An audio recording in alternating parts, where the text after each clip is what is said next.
Morena, ena mana, ena reo, tēnā koutou, tēnā koutou katoa, e mihi ana kia koutou katoa. Welcome everybody. I'm going to ask, we'll do a karakia. I'll ask you to be standard if you don't mind. And we'll ask Aileen to do our karakia for us this morning, please. Tū taua mai I runga, tū taua mai I raro, tū taua mai I roto, tū taua mai I waho. Kia tau ai te mauri tū, te mauri ora ki te katoa. Humi e, hui e, tai. Na mihi nui, thank you. Welcome everybody. Thank you for those that have done a few miles to get here. Just sunny Thames. Sorry we couldn't lay on a bit better weather for you, but nice to see you here and familiar faces as well. So we'll start with apologies, and I think we got an apology from John Morrissey. Do we have any others? Delhi online. Can we just check in, sound check with Delhi? Can you hear us? Absolutely, loud and clear. Welcome, Delhi. Thank you. And to those joining us online from the staff and other organisations, welcome. Thank you for being here. Can I get a mover and a seconder, please, for apologies? Reka, thank you. Seconder? John Grant, thank you. All those in favour? Thank you. We'll go straight to public forum and we'll welcome Ryan Thompson first up. Ryan, welcome. I think you know the drill. Push the right-hand button till a red light comes on. Change the layout, yeah. Well, tēnā koutou, morena, me Aileen, the council staff and councillors, thank you for the opportunity to speak in the public forum today. So I'm here on behalf of the Whangamata Community Marae and Wellbeing Hub, just to give everybody an update on our progress, and also to be available to answer any questions you might have ahead of the item with you today in regards to the lease. So we've had a really busy last 6 months, and we've reached a couple of key milestones, which I'm really excited to share with you today. So we were really busy last year doing some fundraising. We approached some of our key funders and said, we've been talking to them a lot about the project and what we were wanting to achieve, but we thought that we wouldn't be able to apply for funding until we had the lease secured. But we approached some funders and said, this is where we're at. This is the resolution that council's given in February. Are we able to apply for funding? Unfortunately, they said, yes, you can. We're happy with what council's resolved. And so we were actually able to get underway and put in some decent funding applications and were successful in quite a few. So that means where we're sitting now is we've raised 100,000 to go towards the design, which is the majority of the money we'll need to get us through to a final concept plan, which is incredibly exciting and puts us in a really good position for this year because we're not having to wait for the lease to apply for funding and then go through the waiting for decisions. And so we're really excited to have been able to do that and to be in a really strong position for this year. So we've engaged an architect, and at the end of last year, we had an initial bulk and location plan completed, which looked at the site and the layout and what we're able to achieve there.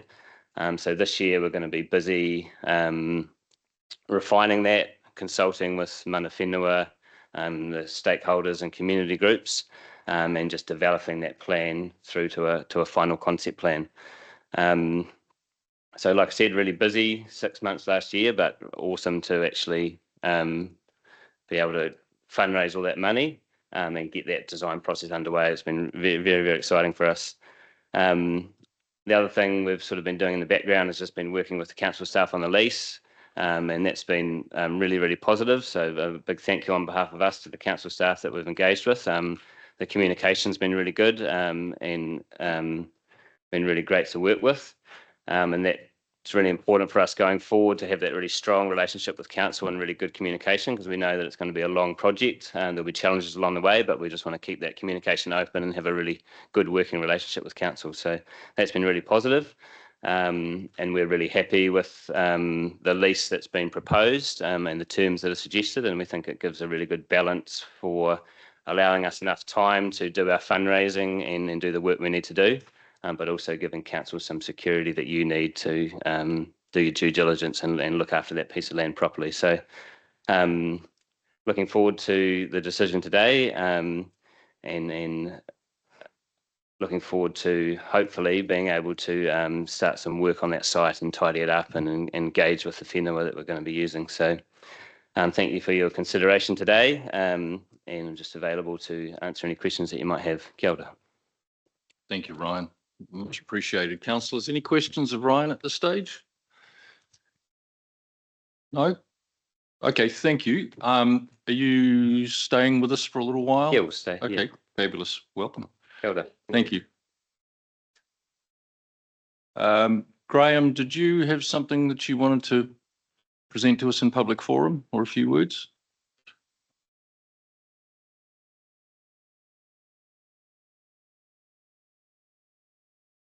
It's not compulsory. You don't have to. I just wasn't sure whether you. Sorry, Graham, we'll just flick your mic on. There we go. I just really want to register our support from the Arts Collective perspective. We've been on this journey with them. They've been caring, considerate, and more importantly, they've been collaborative. So, it's been a real pleasure, and I feel privileged to be part of this exercise going forward. So, I endorse everything that Ryan said, and an exciting part of the journey for us. And we're looking forward to the next part of the journey. So, yes, thank you for the impromptu opportunity. Sure. Thanks, Graham. You do know the hard work is yet to come, don't you? There'll be lots of weekends with Jens and Hivers, and so thanks, Graham. Do we have any other members of the public that want to present or speak at public forum at this stage? There being none, I'll ask for a mover and a seconder, please, for public forum. Martin and Rekka. Thank you. All those in favour? Thank you. All right. Next item on the agenda, are there any items not on the agenda that we need to add in? Anything that we're not aware of? Okay, there being none, any conflicts of interest to declare? There being none, we'll go straight to minutes for confirmation. Sorry.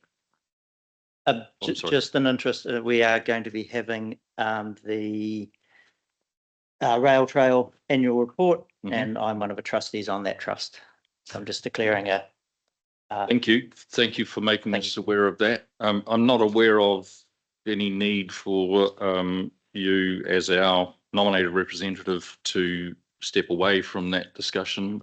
But if we need to get some further advice, and I know staff have done some work on this, Robin, please. May I ask a question of Deputy Mayor? Sure. Terry, in the past when we've made decisions on the Marae Trust, you have suggested that you have an involvement. Do you sit as a council representative on that, or are you separately on the Marae Trust? No, I don't sit on any of the committees or decisions. No, I just there as a liaison type person, just to support. Thank you. Yeah. Thank you. Okay, we'll go to page 3, item 1.6, minutes for confirmation, please. And we are starting with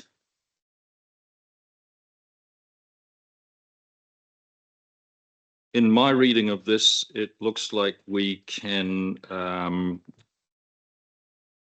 go items 1.2 to receive and then work through items 3, 4, 5, 6, and 7 because they're different community boards.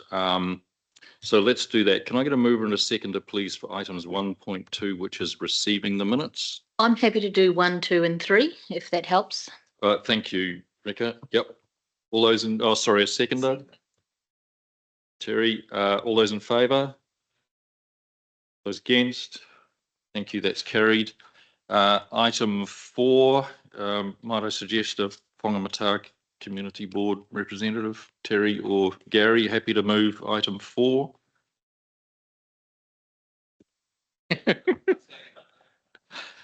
Okay, mover and seconder, Gary and Terry, all those in favour? Thank you. Item 5, Coromandel Colville. We don't have Councillor Morrissey here, but is somebody happy to move this one? Terry, thank you. Seconder? Martin, thank you. All those in favour? Item 6, Thames Coromandel District Council meeting. Mover and a seconder, please. I'll move it from the floor. Can I get a seconder, please? Terry, all those in favour? Thank you. And the meeting on the 28th of January 2025 TCDC meeting, which was a very short one. Peter, thank you. Seconder? John Grant, thank you. All those in favour? Thank you. Much appreciated. Okay, we go to item 1.7, workshop notes for receiving. And I think it's worth acknowledging that staff have done a fairly significant amount of work and some really good work on the council workshop notes and responding to the concerns that have been raised in the community or communities about higher visibility on what council activities are in the workshop space. I wonder whether, Ari, did you want to add anything in terms of the background to how this was done, or some comments about the staff and the governance team and working through these? Okay, through the chair, I guess I would just like to note that we do formally receive the notes through the council agenda, but we do also publish them on our website. So I might just try and share my screen just so I can show just where we actually put those notes after they are formally received here at the council meeting. Thank you. I think that's really, really valuable stuff that will help to inform our communities what's going on. Yeah, so this is on our website.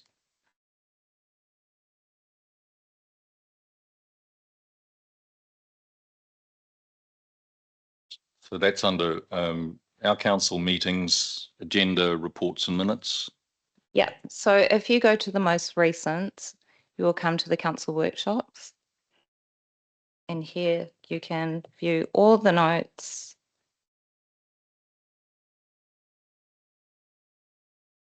Sorry, my screen's just playing up.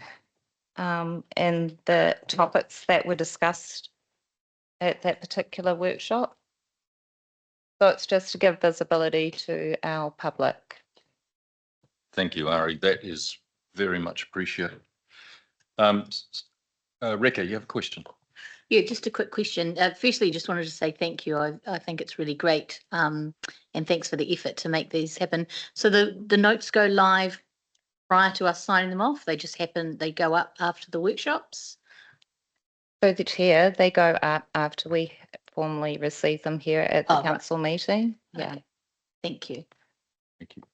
Do you have anything to add? No. Okay, any other questions? Okay, so could I get a mover and a seconder to receive these reports, please? Page 58. Rekha, seconder. Robin, thank you. All those in favour? Thank you. Thank you, Ari. Much appreciated, and to your team as well for the work that's gone into this.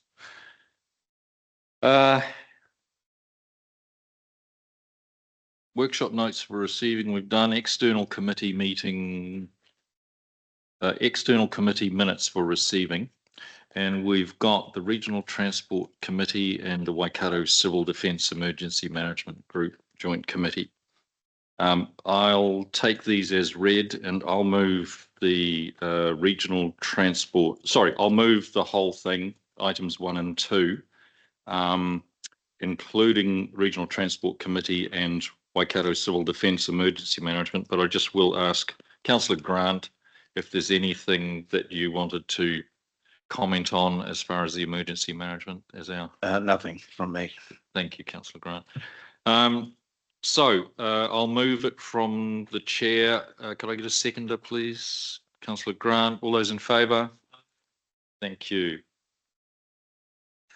We'll go to item 2.1, which is temporary alcohol ban for Repco Beach Hop. Have we got Kirsten online? Oh, you're there behind us. Welcome, Kirsten. Welcome. And Mitch. Good morning. He knew you, yeah.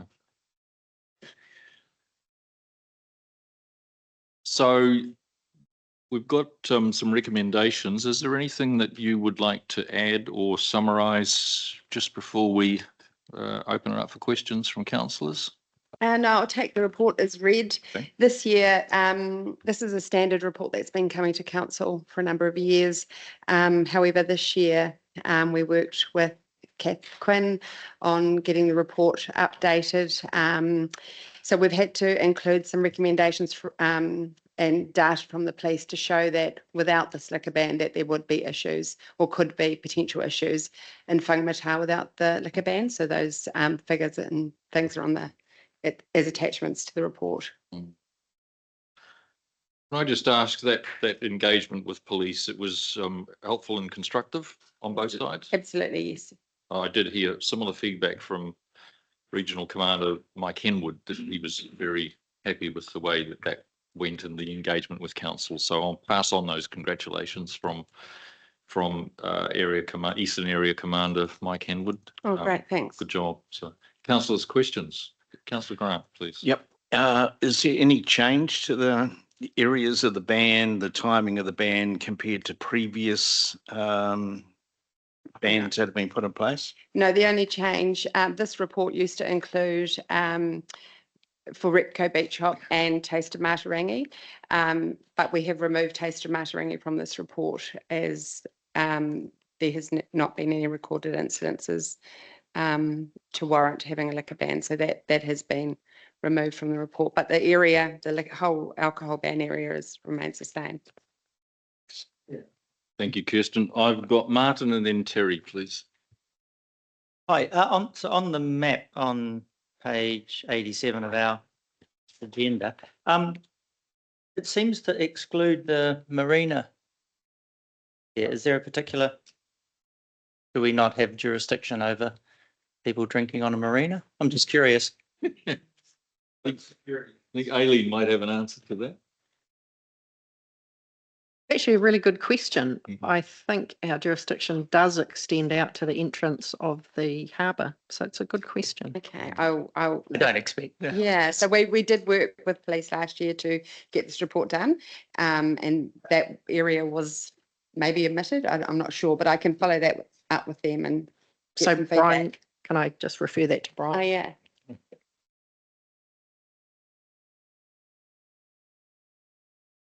Okay. Okay. Does that help? Matt? Terry, and then we'll come to Gary, please. Yeah, I support the agree to the option one. I think it's really good. It's 25 years this year, so it's going to be a big year. And I think Noddy's stepping down. So there's a change of the guard coming. I see they're going to Pauanui this year. Is that right? They are, yes. Right. So is that this doesn't affect what the happenings up there? This is No. for Whangamata. That's correct. Okay. Yeah. No, it's happy with what's going on. Thank you. Thank you, Terry. Gary, please. I support the liquor ban, of course, but I'm completely confused when I look at the map. I can't work out where the sea is and where it relates to the town, and I just can't follow it. I'm sure. I know. Yeah. Well, yeah, but I just can't see. I just can't follow it. Gary, just to confirm, your house is in there. So no drinking at your place. No, but I can't see Williamson Park really, or where the sea is, or anything of that. We'll go through it with you afterwards. Oh, It well, might look, a little I'm not worried about it. I probably won't even be there, but The causeway is the little thin blue line which will be going over the water oh, that in the middle. Yes, but your map looks a little bit different to mine does online. So just the colouring, I think. Okay, well, no, I'm sure it's all good, but I just couldn't follow it. Sorry. Yeah. Thank you. Rekha, did you have a question?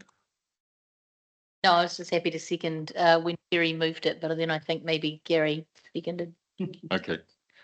All right, so Gary, did you move? And Terry moved and Gary second? All right, so we'll put the motion. All those in favour? Thank you. That's carried. Thanks. Thanks, Kirsten. Thanks, Mitch. Through the chair, if I may, Sure. just an observation in regard to some of the data that was provided. It's a topic for maybe another occasion in regard to some of the stats that have come through. So I just sort of, In terms of offences and arrests and yeah, interesting the stuff. district spread of that. So I think, it's not a topic really under this heading, but I think it would be worthwhile having a discussion around that at some point. I think it's a really good point. Yeah. Thank you, John.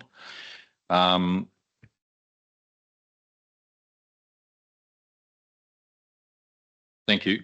We've got a note of that. Right, we're going to go to item 2.2, page 90, draft annual plan position, please.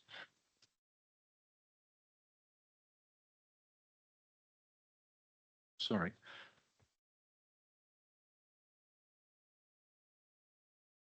Oops. Welcome, Madeline. Welcome, Hayden. Welcome, Kath.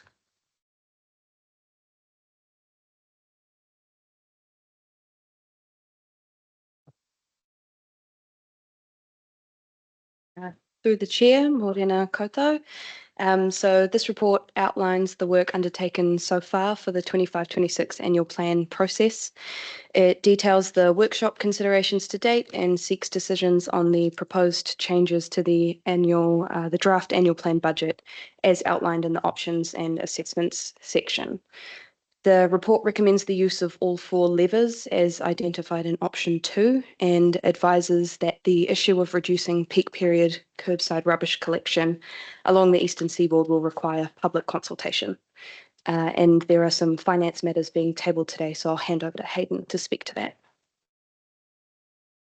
So, through the chair, as part of the annual plan, we had to come back to go away and work out the differentials that the solid waste differentials as a change of the service.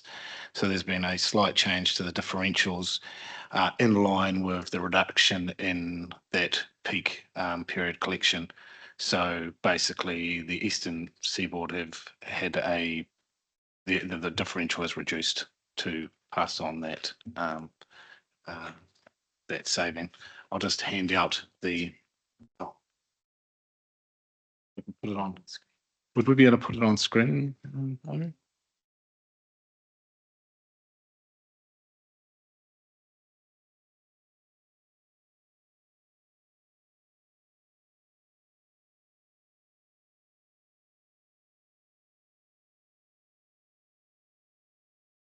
Just lift it up a bit. There you go. So under rubbish and recycling, as I was saying, the differentials have for the eastern seaboard reduced based on that reduction in the level of service that's been proposed as part of the consultation. So previously they were Mercury Bay was 1.9, Taurapānui and Wangata were 1.73 from memory. Sorry, Hayden, Mercury Bay was 1.9? Yeah, a 1.09. 1.09. Yeah. Taurapānui were 1.17. 1.17 and Whangamata. It's page 119 in the actual report is the and it's being replaced basically page 119. Gotcha. So are you saying Whangamata stays the same or it changes? No, it drops to 1.15. It was 1.17. What do you think? Yeah, 1.17. So it's down to 1.1562. Yeah. Thank you. Thank you. Okay, so that that replaces page 119 in there Yeah, and makes a difference.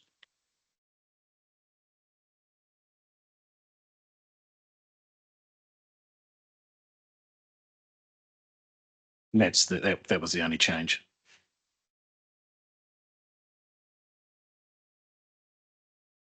Yeah, and So a obviously, difference for Whangamata, for example, from 436.30 down to 433.72. yes, yeah, and obviously that'll flow into Roughly $3. Yeah, that'll flow into all of the rating examples as well. Yes. Yeah. So I'm sure council is going to have some questions, but my question is going to be around consultation. Yes. And this has been deemed to be something that we are likely required to consult on. And I'm trying to match up the numbers involved with the need for consultation. Can we just maybe clarify that for us a little bit? Because the numbers seem to be fairly small and yet consultation's expensive. Through the chair. Sorry, Over the Kath. microphone. So our understanding is that the trigger for the consultation in effect is the change to level of service rather than the quantum dollar amount.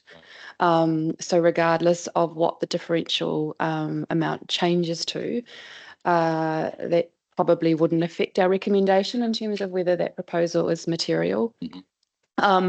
We do note that, as Hayden said, that the rating examples will change as a result of the differential adjustment, and they're not ready today. So we are proposing that an additional recommendation be added to note that those rating examples will change.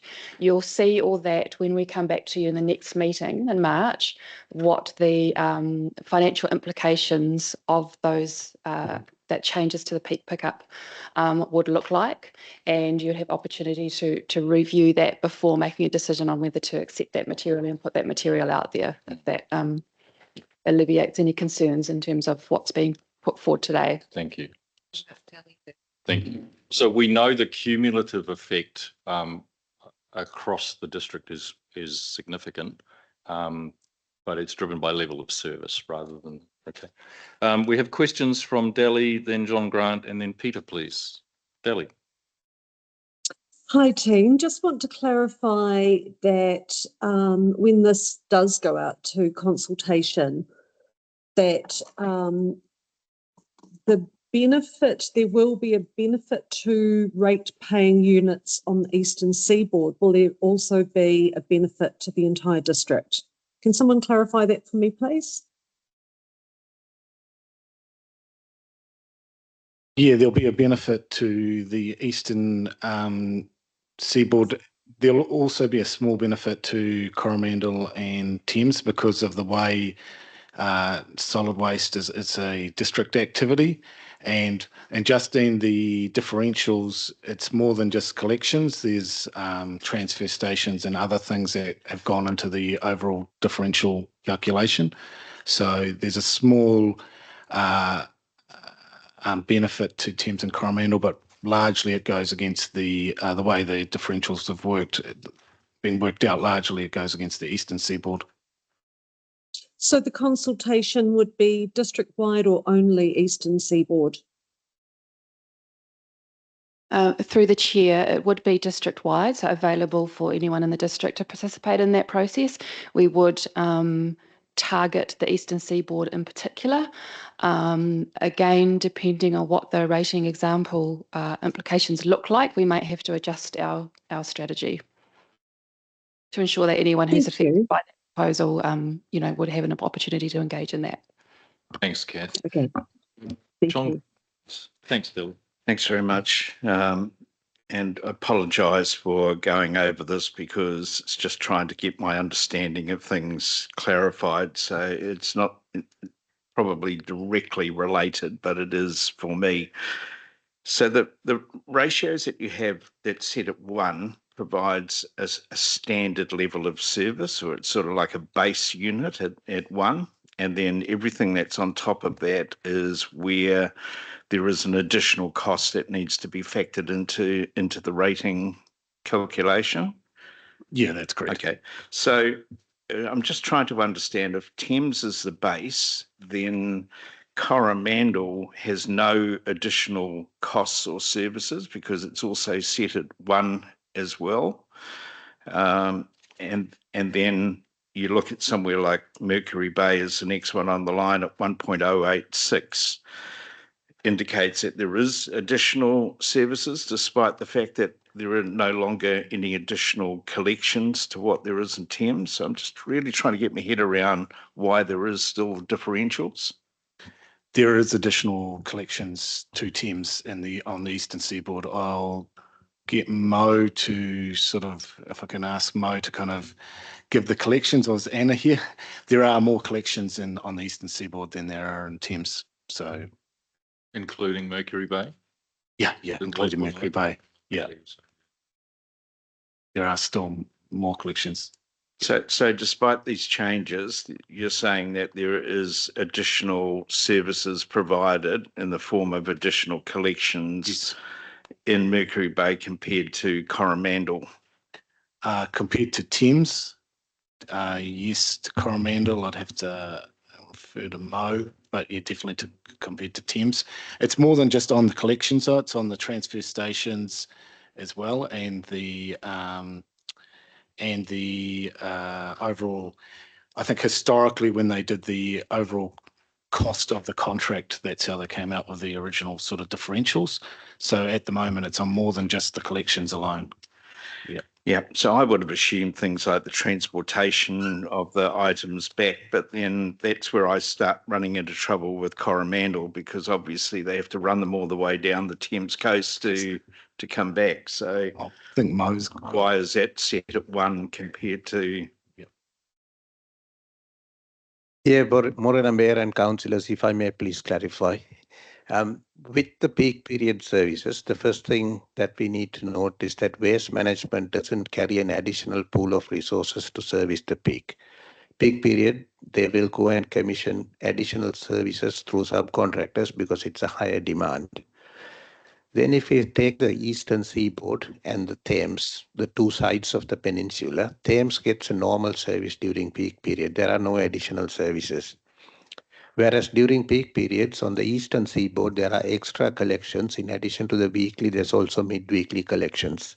So what we are proposing is that since we introduced wheelie bins, the volume of waste being disposed mid-week has significantly dropped. And therefore, it's counterproductive to run trucks to do those collections. And that's why we are suggesting that mid-week collection be dropped, because there is no requirement for it. It will not affect the main contract because those are subcontracted resources which we don't have to pay for because there is no waste to transport. So I can follow that through the chair. I just struggle to understand what the difference would be, for example, with Coromandel compared to Mercury Bay on that basis.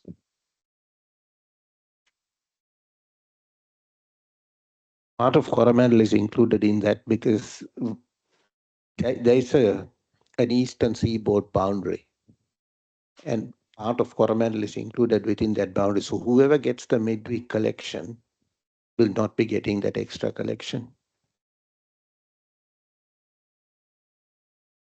I'm happy to get a map during the day to put it up. I understand. It just sort of feels like it's where a line is drawn makes a difference rather than the practicality of what the costing would be. It's all based around the additional peak period services, isn't it, Mark? That's correct, Glenn. Rebecca, you look like you've got something to add to this discussion that's going on here? Why have I got two lights on? Oh, that happens sometimes. Okay. It'll go away. Just to help with my level of understanding of this. So the differentials, this is what they will look like after we remove the second collection? Yeah, that's correct. Yeah. Right. So then, yeah, I understand where John's coming from. So why would these not all then move back to a base of 1 if everybody was going to get the same amount of just once a week during that peak time? So Thames doesn't get the peak collection. Oh, so they stay on the fortnightly rotation. Yeah, they don't. So we will go to once a week instead of. we have in some places twice a week. Yeah, there's never been a peak collection in Thames Okay. during that 6-week period. So Coromandel doesn't Coromandel- get the peak collection either. I believe summer Coromandel gets the peak collection. So it's more than the differentials have historically been based on more than just collections. They've been based on transfer stations and I believe, original contract costs because previously back it was all locally funded. But then they went to the district model. So our differentials are based on more than just collections alone. Let's move along. I've got some more questions. I've got Peter, Terry, Rekka, and Gary. Did you have a question as well? Yeah. So we'll go Peter, Terry, Rekka, and then come to you, Gary, please. So mine's not about waste. Is yours? Yeah. You go ahead, Yeah. Terry, but maybe there's some, if we're going to get into too much detail, maybe there's something we can take offline and Hayden can, and Mo and Tim can just clarify it offline. Yeah, so I'm not digging too into the detail, but this was quite a hot topic when it was brought out and we got the waste contract going. And there's no day changes planned during this obviously the pickup times and et cetera. Looking at Mo, no. Okay, that's number one. The other one was that the move was done because the rubbish was less likely to get picked up because people are paying $8, but the bottles are still a big issue. So I just hope that they've thought this through and thinking that the one pickup a week, which was all around bottles, won't cause an issue when they move to once a week pickup. So I hope some thought's been done around that because that's some of the commentary that I'm getting It's back. going out for consultation, Terry. Yeah, so just think Everyone about that. will have a chance to have their say. So, Okay. Peter, please. Sorry, Gary, do you mind, Peter, if we just close off this discussion on rubbish? I've just got a Gary, one please. for Mo. Are we having an extra collection for Beach Hop? Beach Hop is a private event, so we will not be providing an extra collection, but if they wish to organize and make arrangements, we will support that. There's a hell of a lot of people coming in there. And then there was also anniversary weekend, didn't seem to have that. There was only a partial collection. So the anniversary weekend is part of the peak period because the peak period starts from the 26th of December and then runs until Waitangi week. So that would have been covered. But with Beach Hop, it's different. It's a private event. Except we get a lot of income that comes into the area because you're saying that the Beach Hops organisers pick up rubbish? There's different ways of looking at it. Sorry, we got a bit off track here. Do you mind taking that up with Mo separately? Because I don't know that we can solve it at a full council meeting. It's a good point, but I'm sure that if you have a discussion with Mo and say, hey, there's an issue here, then you guys can work it out. And if there needs to be extra service added in, Mo can work directly with you as Whangamata and South East Ward councillors. Just through the chair though, Lee, I think there's some sponsorship that council gives for the rubbish anyway, for Beach Hop. Is that right? So, but it doesn't form part of what we're working through here. So I'd like to get back to the annual plan draft position, if that's all right. Is this on this? Yes, this is on this. So I just want to make sure that when we're exiting the conversation, we're all exactly in the same place. So the differential that is on rubbish, which is one for each ward, is provision of one fortnightly rubbish collection, one fortnightly glass collection, one fortnightly recycling collection, plus provision of refuse transfer stations.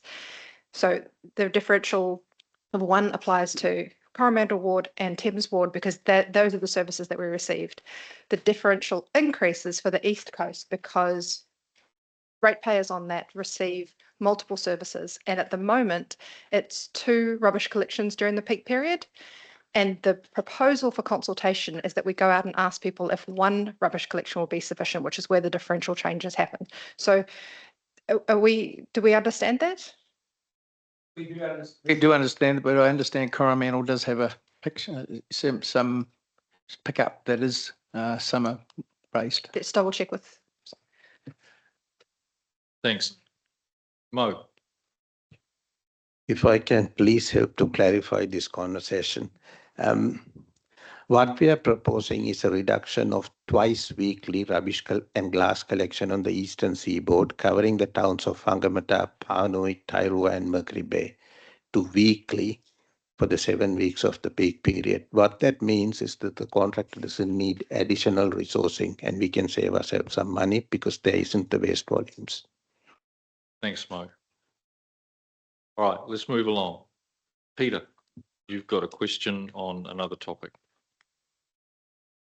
Thanks. So this is the draft annual plan position. Does this currently reflect the additional cost that government is imposing on us for water and for funding the government's initiatives around water, the 140,000 in particular? It includes, I think it's about 130 odd thousand for, yes, one of the initiatives. I think there's one of the small initiatives that's recently come out. I'd have to probably pass to Mo. I don't know if that one's included, but definitely one of the ones that I think it's called is included. One of the items are included and one wasn't, which will need to be included as part of the annual plan process. I will just dig out the number shortly. I think it's Taumata Arawai is Yeah. included in our Yes. budgets, but the Commerce Commission fees are not included. But That's my. this doesn't include the 130,000 for the. Does include that, yes, but not the Commerce Commission, which was about 30 or 40, I think. Yeah.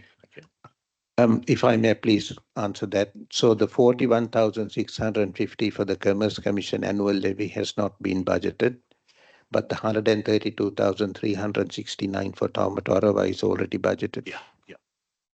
Thanks, Mo. Does that help, Peter? Thank you. Annual plan. Any further questions on the annual plan position? I have one. Gary, On go. page 92, you talk of changes since the long-term plan, and you've got a list of decisions on page 94 through to 95. Does that mean some of the things we had talked about are now being changed? Talked about in. Well, when we did talk about the annual plan, Yeah. of these decision, it talks of revaluations and various other things. It's the long-term plan. It's the long term. Yeah, through the long-term plan. Oh, okay. Yeah. Right. Okay. Any other questions? All right, so we've got a recommendation from staff on option 2, and option 2 is on page 99, which talks about the 4 levers. Through the chair, we're just going to share the amendment to the recommendation. Thank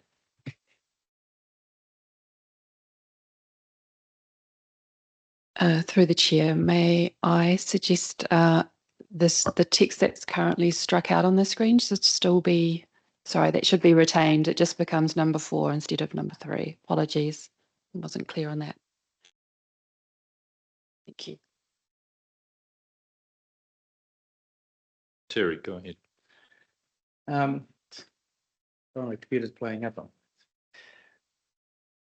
So page, what are we, page 10? 95. 95. It says there, proposed the Kopu Marine Facility reducing expenditure due to lower usage and thus maintenance, quite $85,000. Is that locally funded money? Yes. You said yes. Oh, yeah. Okay. Thank you. So we're looking at resolutions. Yeah, resolutions. Yeah. Okay, so we've got resolutions on page 90. We've got 1 through, what do we end up with now? 1 through 11.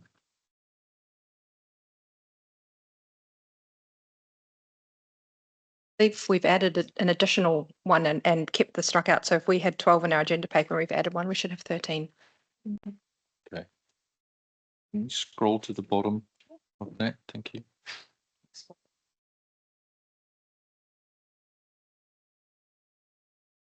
And maybe just, yeah. Yeah, thank you.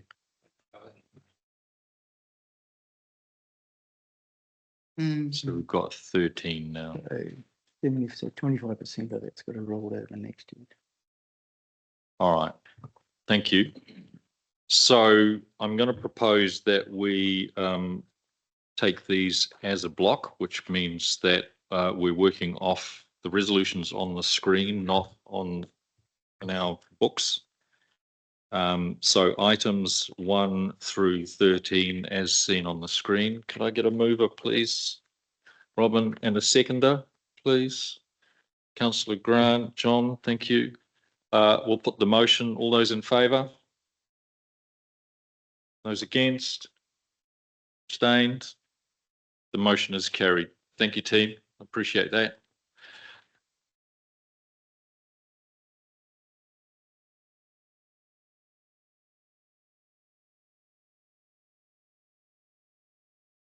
Right.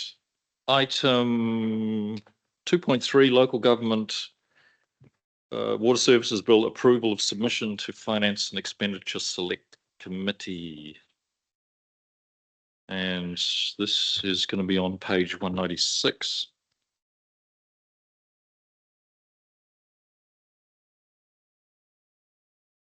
Okay, thanks. We are running a little bit ahead of time, so we will forgive her. Just through the chair, Liam, can the revised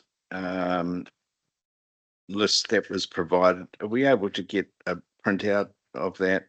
I'm sure it's and have it circulated when it's available. The recommendation? Yeah. Yep. Thanks. We can get that sorted for you. Thanks, John. So the submission will are we waiting for Sean? I think we should, because yeah, thank you. It's quite extensive, this submission.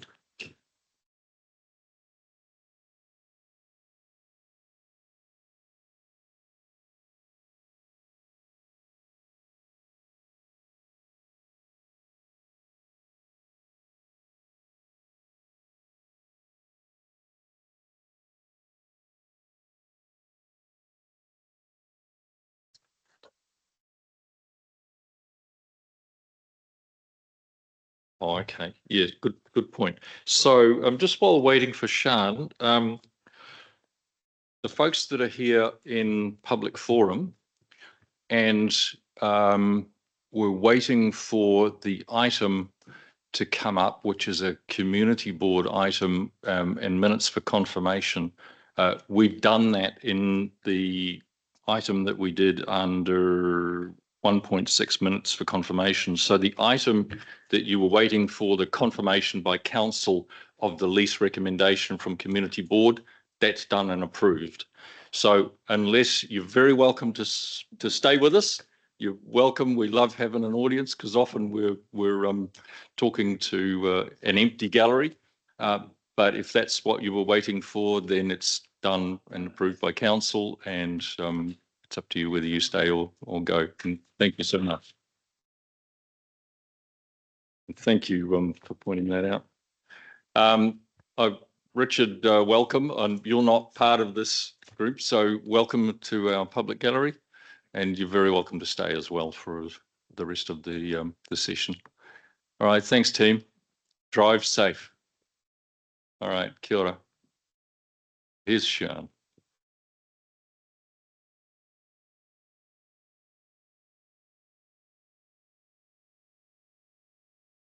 Good morning, elected Welcome. members. Apologies for holding you up. The time it took me to We're pick up running. my computer. We're running a bit ahead of schedule, so understand. It's all right. Thank you very much. I'm really taking the report as read. As you are all well aware, the government is moving ahead with its local water done well reforms to the way water services are supplied by territorial authorities. This is the substantive piece of legislation. There have been sort of slightly smaller ones previously. This is the one that sets out the system that is going to apply for the future. Pretty much delivers on what was publicly announced by the government last year.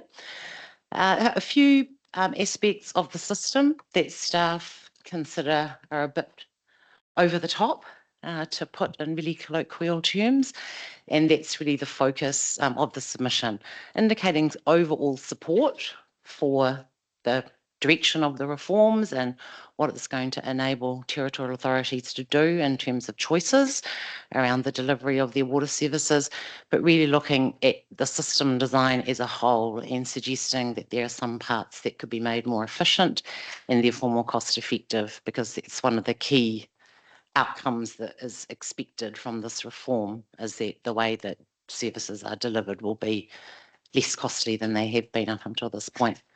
That'll sort of, hopefully that summarises everything. I'm really happy to answer any questions, and of course my colleague Mo is here from the infrastructure side of things. Thanks, Sian. Can I just, I'll come to Terry in a second. Can I just say, congratulations. If you'd written the legislation, it might have made a bit more sense than, and I have to say I'm a bit shocked at the quality of what you've had to deal with. The errors, the, things that just simply don't line up, match up, refer to stuff that doesn't exist. So well done. Good job. Thank you, Your Worship. I've got a couple of questions which I'll come back to, but I just want to start by saying a lot of work in there. This is important stuff, and you've done a fantastic job just working through and nailing the key things. And I hope they take notice. I'm sure they will. They can forget all the other submissions. Just look at yours. So anyway, thank you. Terry. I took my thunder, Len. Very good. No, I too thought it was very comprehensive. You've given this a lot of thought, and it is important for everybody, especially out in the ratepayers. So thank you very much. I do comment on your too many regulators. I think that's a real issue. We're trying to refine this to make it easy, and it looks like it's getting bureaucratic again. But hope they do listen to you, and there's some good thoughts in there. So thank you. Thanks, Terry. Martin, please. Good morning. Sorry. Yes, I just had a comment down towards the bottom of page 203 under the implementation timeframe. There's a sentence here talking about already confusion in the general public, let alone confusion within councils. Is that saying about why councils aren't considering all the options provided because people don't understand some of these options don't yet legally exist? But I guess, are we a little bit constrained as to how critical or how we explain that to the public because we don't want to be seen as government bashing? Is that an issue? What sort of potential information could we release to the public or about those issues? Does that make sense? I think I understand what you're asking, Councillor Rodley. It made sense 2 or 3 days ago when I made a note about it. Excuse me. So yeah, the point that is attempting to be made in that paragraph, and really happy to make any amendments to it if you think it can be expressed more clearly, is that, and Mo can speak a bit more to the process that's going on at the moment in terms of the preparation of the water service delivery plans that have been required to be done under the Act that was passed last year. So the council is required to go out and consult with its community on those draft water service delivery plans that are required to include options for how the council proposes to deliver its water services into the future. There is, because this next bill has come out, and so some people out in the community are, for example, aware that a community trust is an option for the delivery of water services, and perhaps, I can't say for certain what those people's opinions are, but perhaps that's something that they think could work in the Thames Coromandel district. And so then that's not an option that can be put in the draft water services delivery plan that's being prepared now, because it doesn't exist, and it won't exist until this new act, is enacted, which is not going to be until possibly July at the earliest. We don't know what the parliamentary timetable will be, but it just is trying to make the point. And again, happy to change the wording if we can think of a better way to express it, but make the point that councils are already in the process of doing work, considering and discussing and consulting with their communities about how they're going to deliver their water services. And then this is going to present some different options, but we can't consult on them because they're not actually legally in existence until this piece of legislation passes. So Could we just be your expression, I think, is could we just be like really, really hypothetical? Hypothetically, there might be a happy No, to thank you. consider some alternative answers it. wording. Thank you. Yeah. Aileen, please. So just to comment on that point, I think the challenge isn't what we write in the submission. The challenge is what we write in our consultation document. And the group of councillors considering the detail around the water were discussing that exact point a few days ago. And we've seen an example from Palmerston North where they've written up some text that tries to cover exactly that point. So I think this is fine. This is great. But the challenge will be what we draft into the consultation document to explain that point. Yep, if I can please make a comment to that discussion. So the options that were presented by the government earlier was under the Preliminary Arrangements Act. They presented 5 options: status quo, CCO, and some community funded models. The main difference between those options is that the first 2 attract LGFA funding, which is where councils go to borrow money. The consumer models don't attract LGFA funding. It's purely a consumer-based funding model.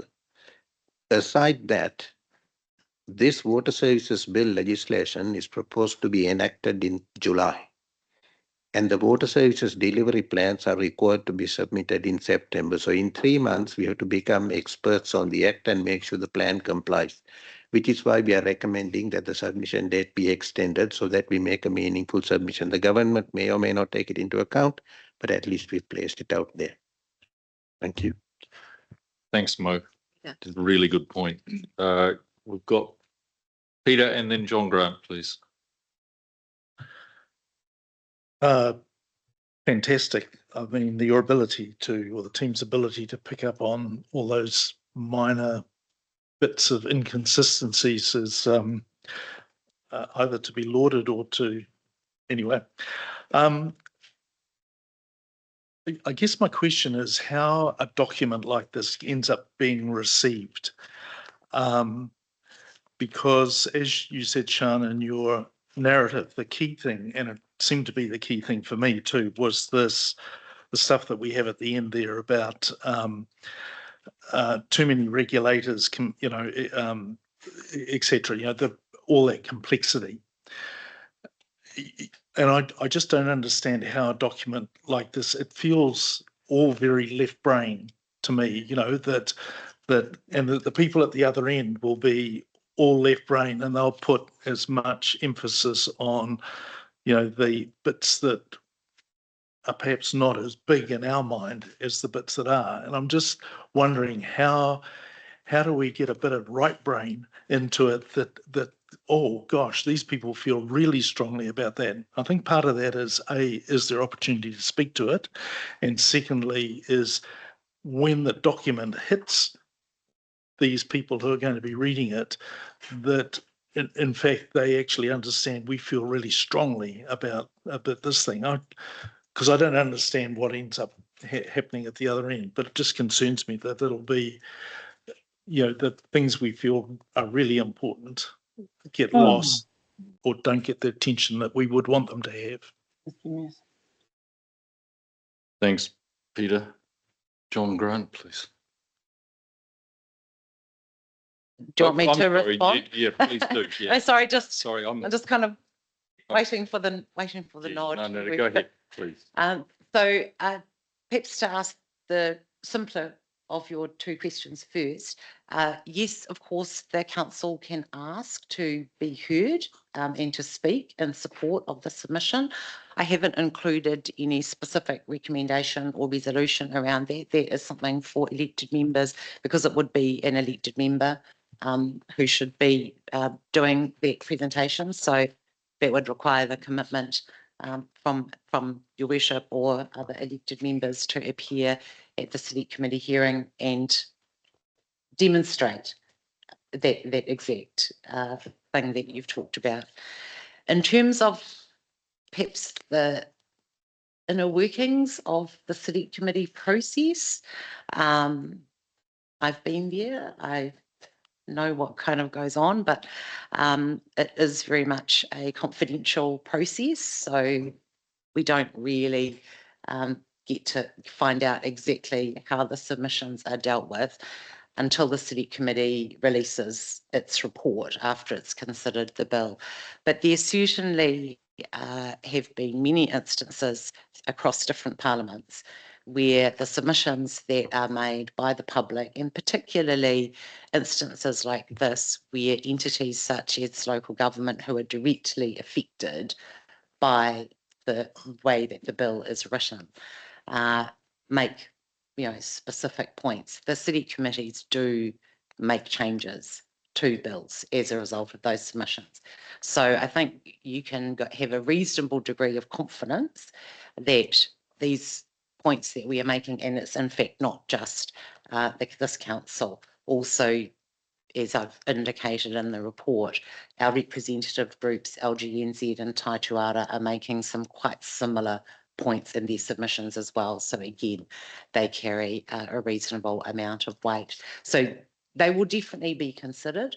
The extent to which they'll end up in changes to the bill, we can't really be sure about, but certainly if the elected members would like to do a verbal presentation to the committee to perhaps reinforce some of those points, we can add that into the submission. Thanks, Sian. If I could just respond to that. I think, firstly, we know that complexity brings costs, and we need to, I think, as a council, we need to fight against complexity and additional costs.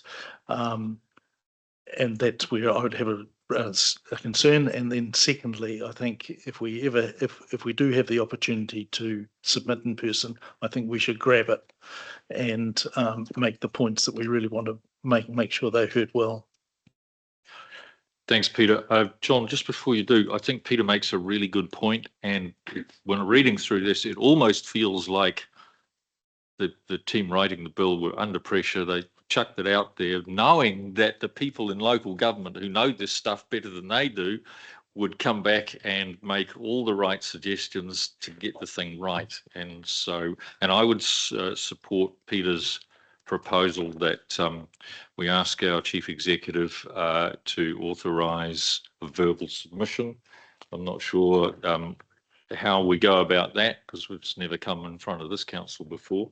But I would certainly like to see us support this with a verbal submission if that opportunity is there. Aren't local government making some, I saw their letter, they're being a bit similar and critical. Will they be making submissions? And Taituara.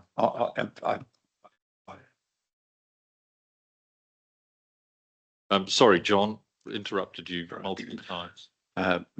Some of the comments that I was going to make have actually been covered in the questioning and the responses as well. But, I have a view which says that sometimes complexity is needed, and particularly when you're dealing with matters that are far-reaching and significant change. And without that, you can then open things to an interpretation that creates differences in different places that are not helpful.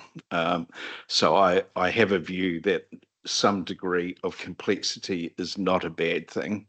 I think the timeframes are rushed for this. I agree with that, but this has been a topic that has been on the table now for some years, and I think it's been thrashed from various angles, and we're now seeing some specifics that we are responding to. And I think another 6 months or another year would probably not make a huge amount of difference to what we will end up with.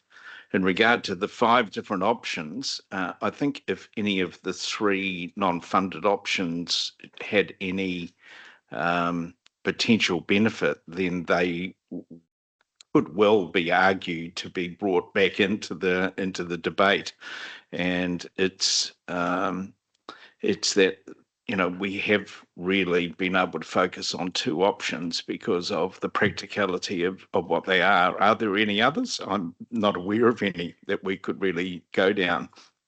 So, you know, it's easy sometimes to be critical about these things, but I think when you look at it from a wider picture, we are moving down a road, and, you know, we will end up with a result over-regulated. I don't agree with that either. I think everything we do is over-regulated theoretically, because if you look at Resource Management Act and you look at every single aspect of a council's operation, we have multiple central government agencies that look and review that we have to report to, and this is just no different.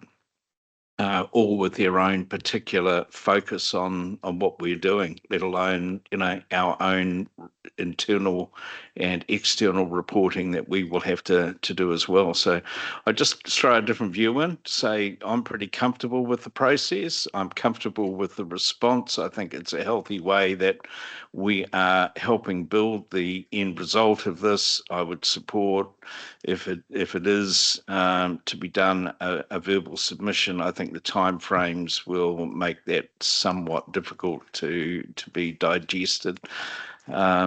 But I think that on balance, it's a process that will have a good end result.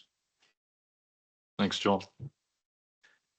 I have one question, Sian, unless I've missed anyone, and that is around on page 204, item 3.3 in your submission, public-private partnerships. This is something I have significant concerns around, and I wonder if you could talk to why, or the thinking behind including that in our submission. So the bill provides an ability through some, again, it's tied with the complexity of how the bill has been drafted. There are provisions that allow for the territorial authority or the water organisation to enter into a contract, basically, with a private entity to deliver some, all, part of the services. And then if that contract reaches a certain threshold, which is not exactly clear what that is, but if it reaches a certain threshold, it then becomes a public-private partnership. And so there's this quite sort of convoluted way of getting to the point of saying, effectively, you can have a public-private partnership as part of the delivery mechanism for your water services. So again, happy to look at the wording, adjust it. If members are at all uncomfortable about it, we can delete it. It's not one of the really critical points, but perhaps another illustration of where a whole lot of detail is provided that kind of takes you around in circles. So the point that was trying to be made in the draft submission is, if you're going to allow public-private partnerships as effectively an option, then say at the beginning of the bill that it's an option, prescribe criteria and, again, thresholds or whatever it might be that the government considers are appropriate, but make it really clear, is it in or is it out? And at the moment, the way that the bill is drafted just makes it a little bit unclear. So I'll tell you my thinking behind this, and this is something that does concern me. Back in April last year, Thames Water, which is the water company that delivers water services in London, was basically had told its creditors, and this is a private company, told its creditors it was defaulting on its debt. because the shareholders refused to pay $500 million promised to stabilise its finances, heightening concerns over its survival. The government was then in a position where they had to make a decision about stepping in to a dividend-driven company and taking over all of that debt, and it failed, essentially. And they provide water services to, I think, around 5 million people. So I have a nervousness about private ownership of critical infrastructure and assets and services. I'm not comfortable with that being in there. I'm one of a number of people around the table, but I'm certainly uncomfortable with that being in there. All the rest of it, I think, is fantastic work, and I congratulate you. But that one there, I'm just not thrilled about it. Any other thoughts around the council table? It's page 204, 3.3. The council supports having public-private partnerships.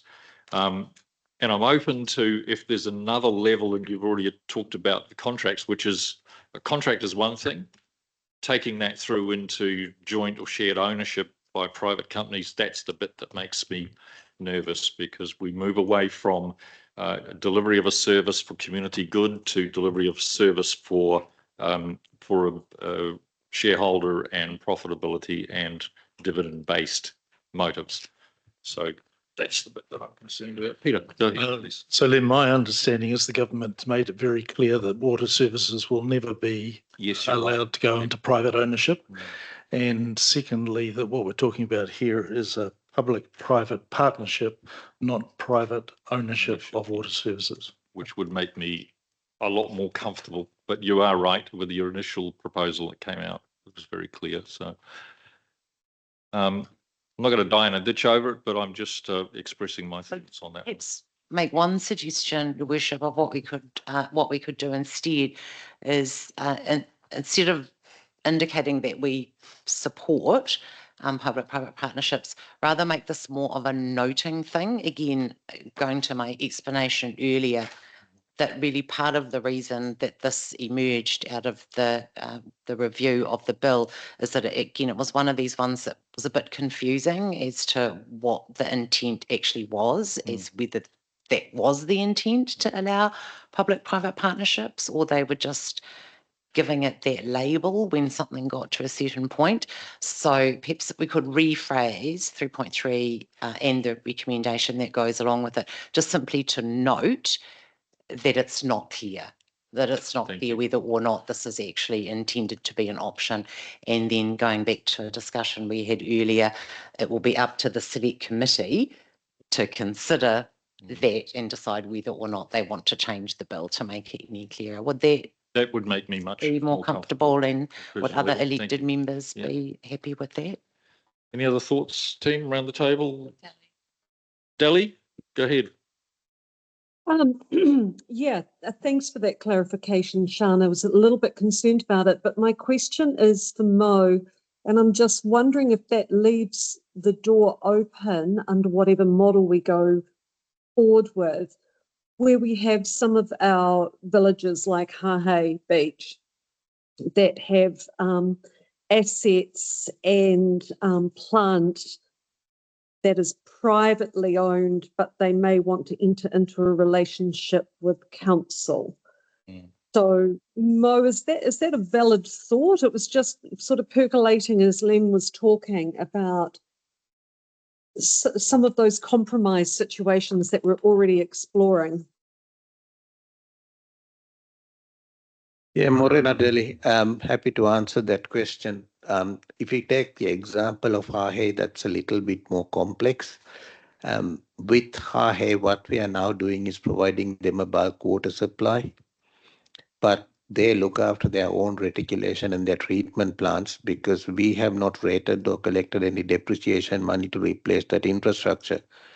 So if such things were to come into council hands at some point, they will need to pay development contributions or other funding mechanisms to upgrade that infrastructure. So that's an entirely different conversation. This one here, the public-private partnerships, is more like if a company X came along and said, they'll put up X million dollars and council puts up some money and two organizations get together and run all of our water supplies. It's slightly different.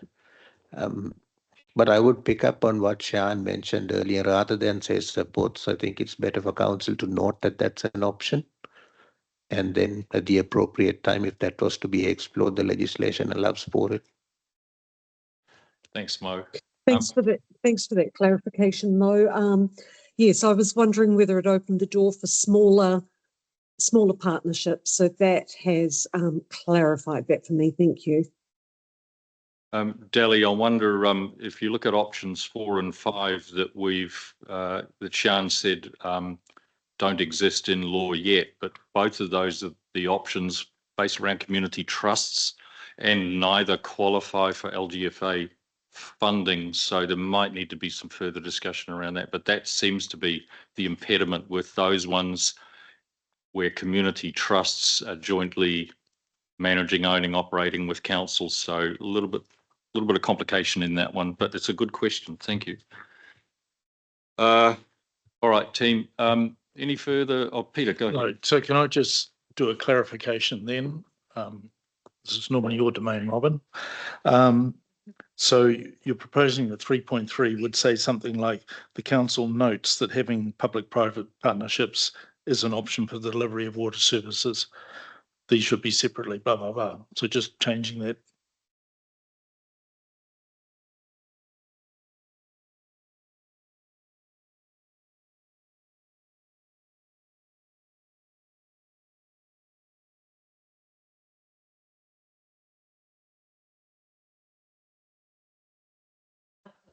Provisions of public-private partnerships unclear as to whether it is an option for the delivery.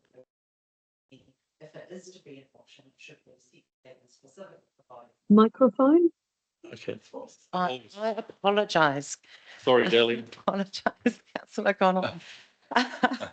Apologise to members listening online as well. So, sorry, my proposed rewording of 3.3, the council notes the provisions for public-private partnerships, PPP, as defined in clause 2, are unclear as to whether this is an option for the delivery of water services. If it is to be an option, this should be separately and specifically provided for in clause 9 of the bill. Full stop. Remove all the rest of the text that's there at the moment. Just simply make it a noting point. Thank you, Sian. Got that, Dali? Sure did. Thank you. All right. If there's no further questions, we will move to the recommendation on page 197, which receives and approves the draft submission, subject to the changes noted. Do we need to include that subject, or will we just take it as read that Sian's going to make those changes and delegates authority to the chief executive to approve any editorial changes? I think that covers it. Yep. So can I get a mover and a seconder, please? We've got Robin. I'm happy to move it, but I would like the addition of a fourth recommendation that says that we should be speaking to our submission at the hearing. And I would further propose that we already have a local waters done well working group, and that a representative from that, which either means Councillor Grant, Councillor Walker, or yourself, the Mayor, would be the appropriate person to speak on our behalf. Thank you, Robin. Good suggestion. So Through the chair, we will share that up on screen. We'll just quickly put down the rest of the working group representatives. don't put us down. We're too, well, some of us are too young. Others are not looking at anyone, Jill.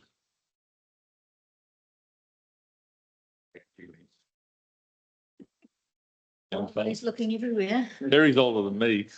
Put him down first.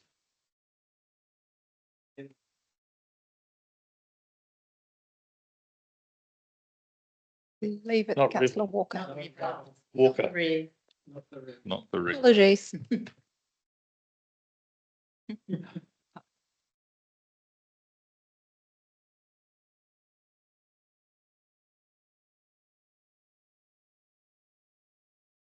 be an elected member. I mean, in terms of one of the three of them will be most likely, but. And my reason for thinking that is that we have delegated 3 of our members who sit around this table to think about water and to meet fortnightly. And so I feel like they would have the correct expertise to be able to answer any questions that were asked. Absolutely. Okay, Expertise. You've got I'll second expertise. it. All right, all the motions, all those in favour? Aye. Those against? Carried. Thank you, team. Much appreciated. Thanks, Sean. Thanks, Mo. I think We can put a destination and then we can have yes. Hauraki and Diane To come and get sorted. Okay. All right. Let's do that.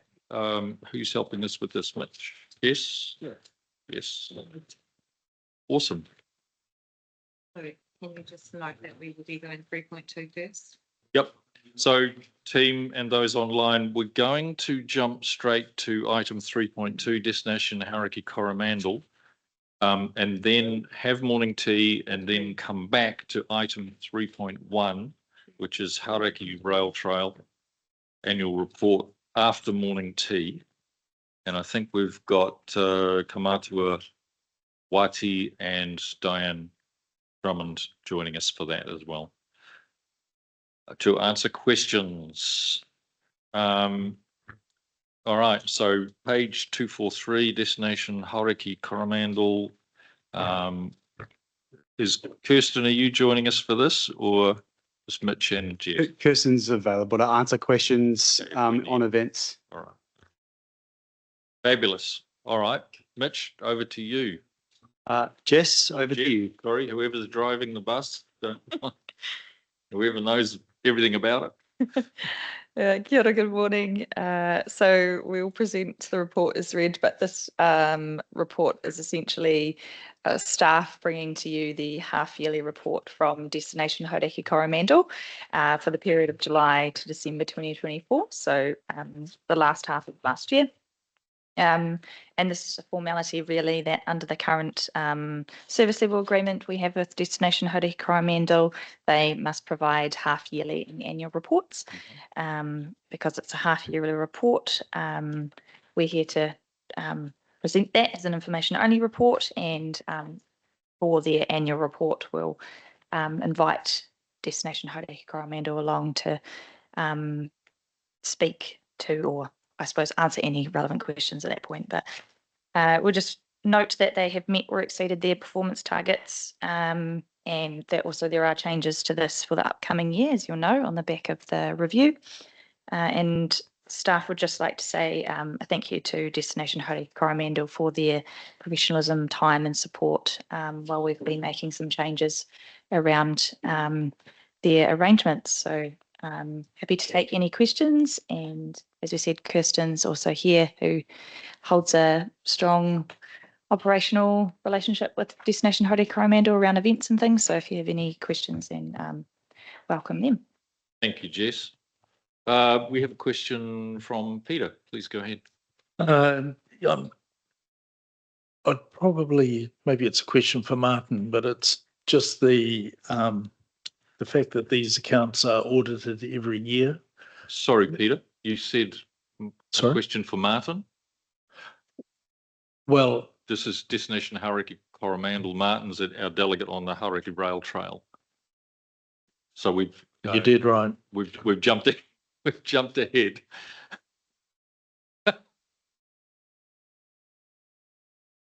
Martin, go ahead. So on page 8 of the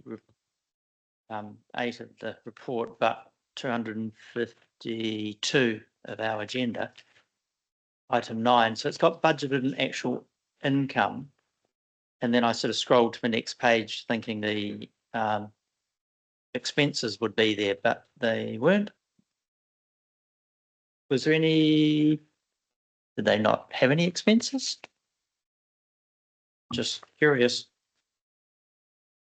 Are they required to put expenses for a half yearly thing? Or The half yearly report's normally just like a operational update. The annual report provides their annual accounts because they have quarterly board meetings and the board manage their sort of throughout the year performance.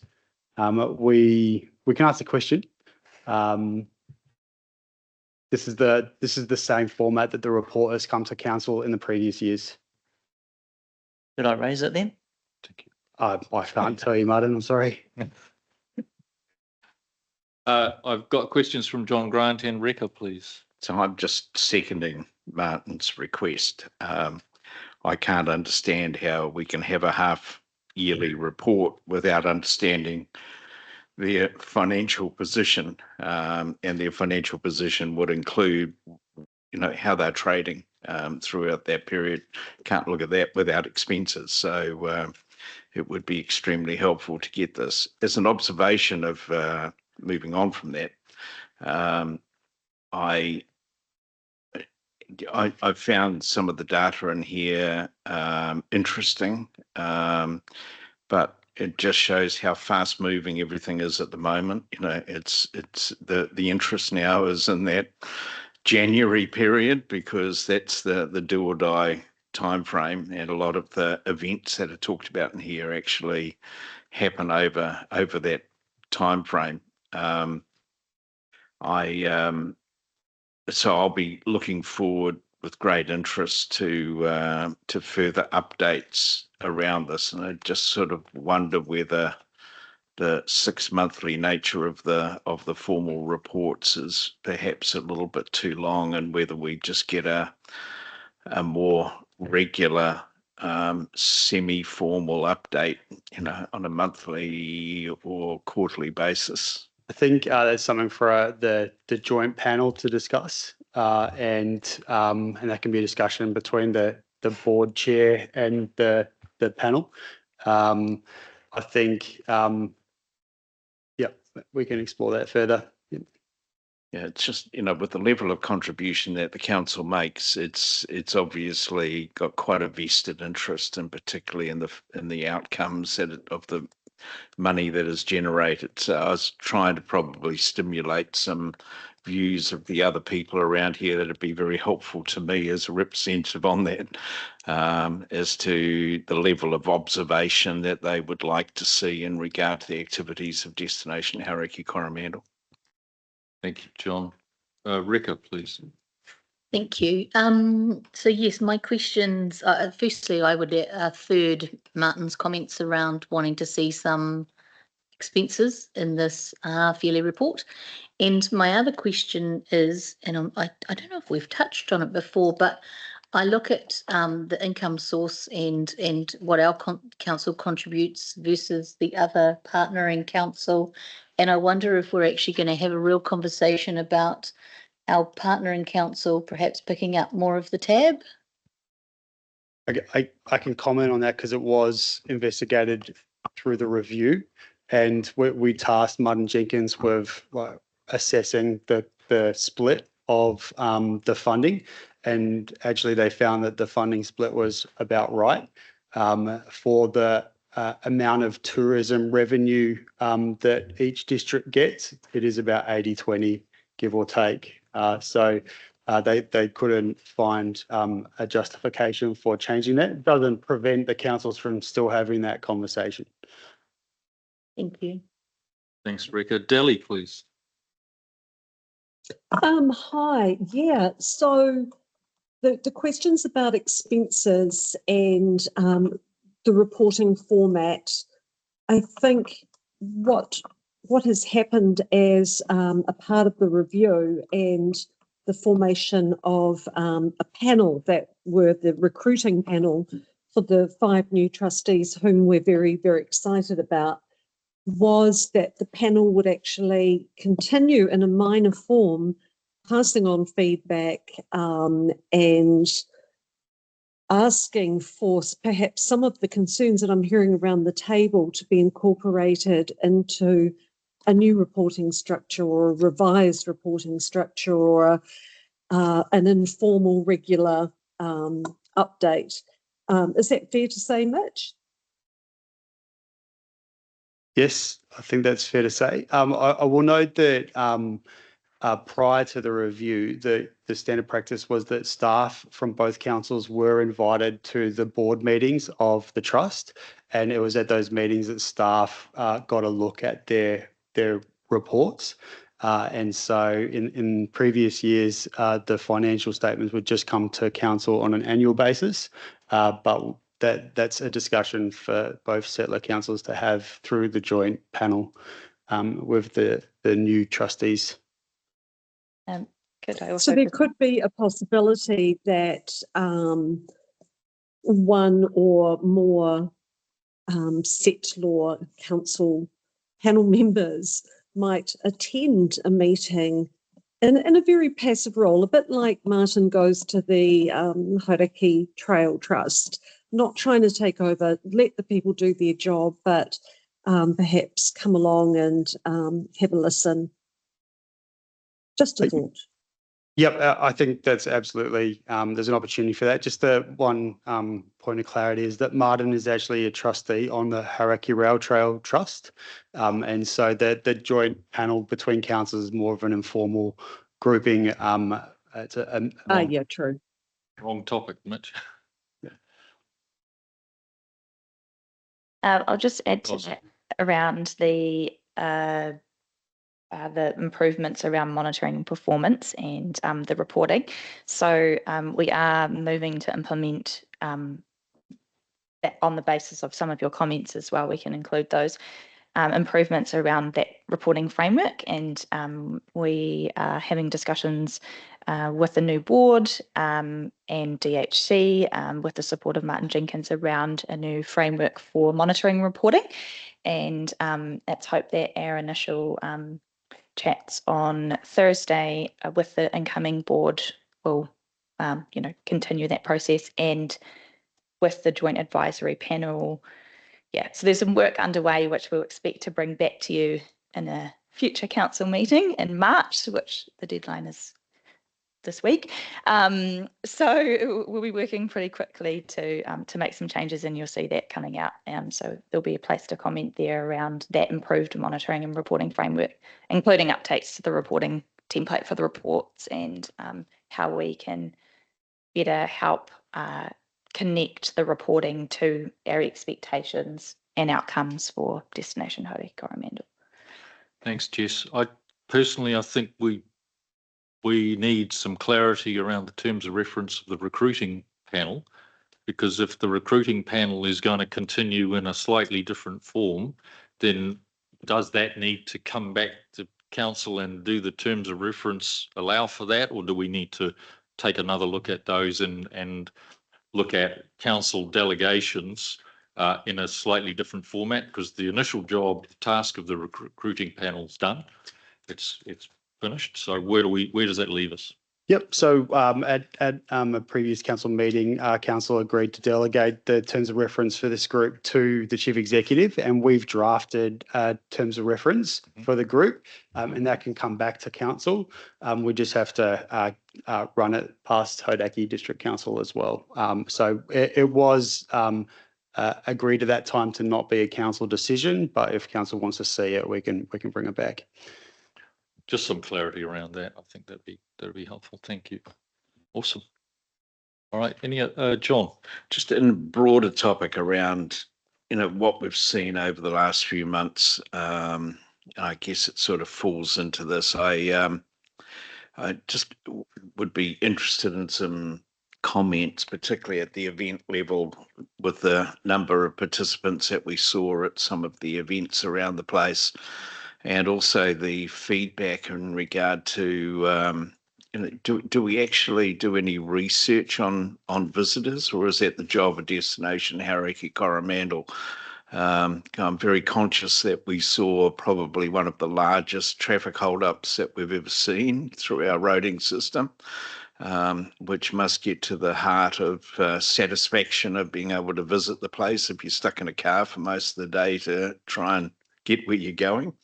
So I'd be interested in any sort of broader comments. Am I getting into areas that should be more done through DHC, or? I can comment. I guess we share that role THC really has limited budget to do that stuff. It's quite expensive. And so they spend some money that gets us some information about the tourism sector, and we spend some money in other places that also contributes to that overall picture.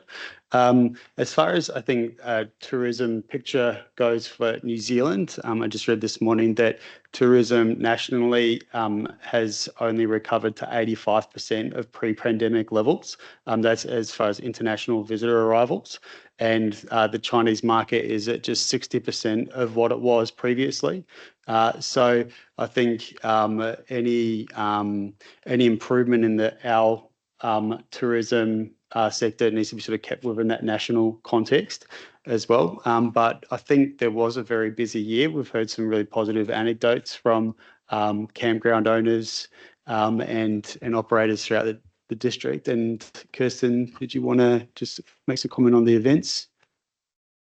I'm sure Alice and I have got a debrief with our major events on the 6th of March. So after that, I'll be able to give you some correct, attendance figures. I do know that ticket sales for everything has been down. It's been really a struggle for people to get people engaged to buy tickets for ticketed events. But then in saying that, people like the markets and galas, Hauraki Fair, Cook's Beach Fair, all those sort of free community family type events, numbers seem to be well up. So there were definitely people around. But yeah, just a real struggle with selling tickets. Thanks, Kirsten. Terry. Comment, I may not want to comment or not, but I just see that the government's just given $30 million from the levy from tourism to DOC. Was there any discussion about some of that money coming your way?